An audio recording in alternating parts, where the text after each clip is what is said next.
Hey Dom, this is Dave Desai. Today I want to get into three topics. I wanted to talk about Jung Kook giving kisses at night. I wanted to get into Jung Kook exploring something new for the first time with his concept photos, and I wanted to get into BLACKPINK being attacked. So hater or not, make sure you're subscribed with the notification bell on, grab a dumpling, spilling milk merch, and let's get into it. The first thing we need to address is BLACKPINK and what happened with them. If you aren't aware, BLACKPINK will have their song and music video out very soon called Pink Venom. This is their comeback after almost 2 years, I believe. And we really haven't heard them do too much music as BLACKPINK for a while. Obviously, they've had their solo stuff, but Blinks have all wanted to see a video with them as a group for a while. I will be joining the celebration and reacting to this video. I will react to it on my Patreon due to copyright. So if you want to see that, you can check that out over there. I will link my Patreon below. Now, BLACKPINK was being made fun of and mocked for quote unquote being models and not singers anymore. However, I have to disagree because all K-pop idols are not solely singers. They can sing, but that is not their job. They also have to model, dance, and do various amounts of things. To call them a singer is limited to what they do. And if they did want to be models, that is part of being an idol as well. So of course the debate is more heavily around this idea that YG, their label, forces them to do that, whereas the girls would prefer to release more music. And that even YG is withholding BLACKPINK music. It's very interesting how I would see a lot of hate around any time an artist releases something. It seems like there's a lot of people pretending to be fans and lurking to send hate. If you don't like something, you move on.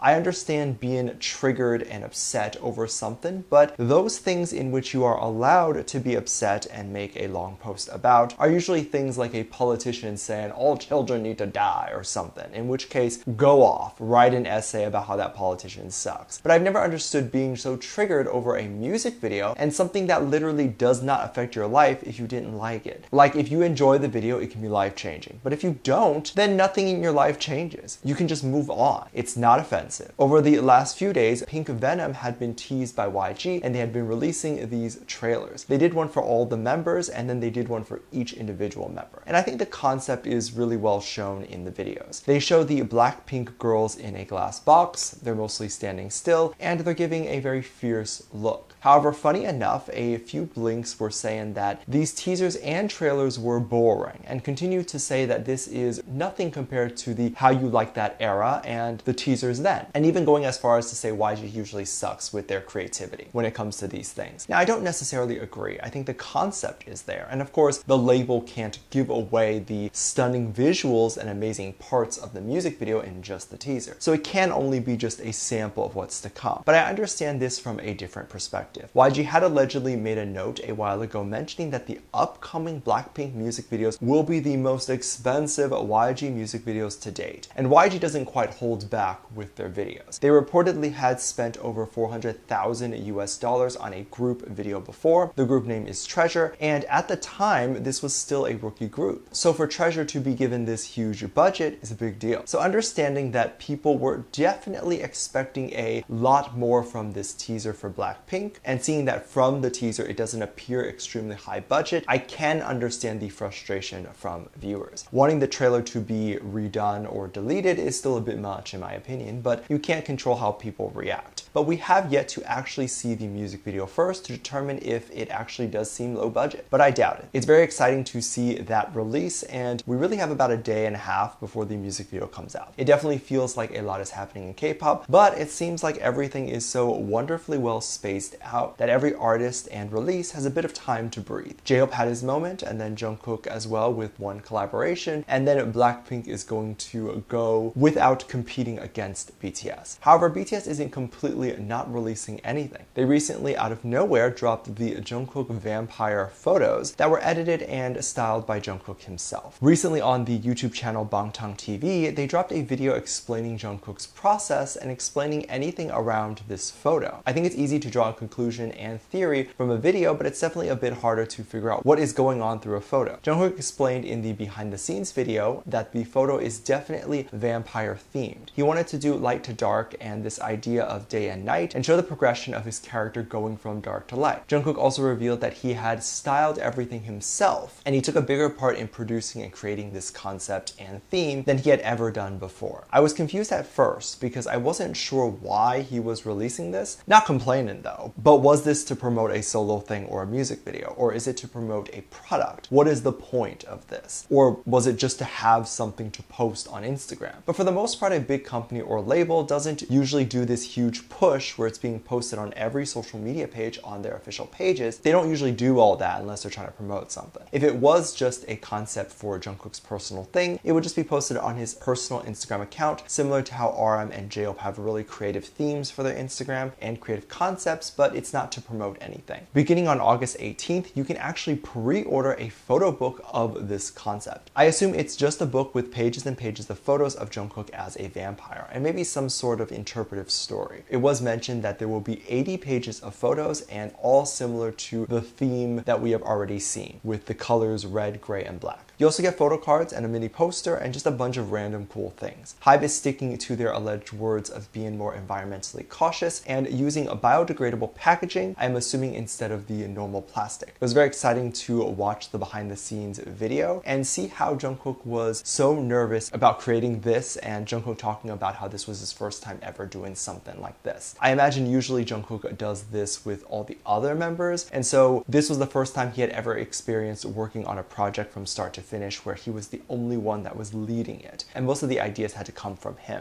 If you're someone who has grown up on leaning on the other members, it can be difficult to understand how to even function by yourself in this industry. And is what is about to come out of you marketable? Will people like it? Is it too strange or too far left field? It's very brave of him to do this, especially at his level, where if it was poorly executed, he would be ridiculed for it. But it wasn't poorly done at all. I assume that once the photo book goes on sale and all that, we could possibly even get a live stream from Jungkook. One can only hope though, right? I would hope he hops on and talks more about his experience and even just catches up. It's been a while since we have seen him on Instagram. I hope he did not get bored of it, but people online were definitely hoping to see a Q&A, if not a full live stream soon. A lot of the reason people appreciated the Q&A was because Jungkook was super flirty on IG. When armies would ask him on a date or hang out or do anything romantic, he responded being flirty back and letting this specific army know that he likes them. Someone even wrote to him that they really liked tulips, and he responded that he really liked them instead. Who taught him how to flirt this good? How come so many people are so naturally good at flirting and I suck at it? If anyone says I like you, my brain will just blurt out the randomest things like, oh, I enjoy orange juice. But it's moments like this that the fandom has a good laugh and everyone enjoys being together, and they enjoy knowing that within this time everyone is collectively here and almost hanging out with the Jungkook. And Jungkook would answer these questions for hours. Not like one or two, but like he would almost do like 100 probably. And it's just crazy how much fun and how dedicated he is to get all the questions done. I feel like, especially nowadays, BTS tries very hard to read less of the live chat during a live stream because of the comments. So Jungkook answering questions is one of the very few ways people can still connect with him. One of the cutest comments he answered was someone asking him to wish them a good night as it was midnight and it was late for this army. Jungkook added a kissy face emoji and sent a kiss via the Q&A. Of course, every army was jealous of this person and freaking out that Jungkook even responded. It felt kind of romantic. It was late. It was a midnight kiss. I don't know.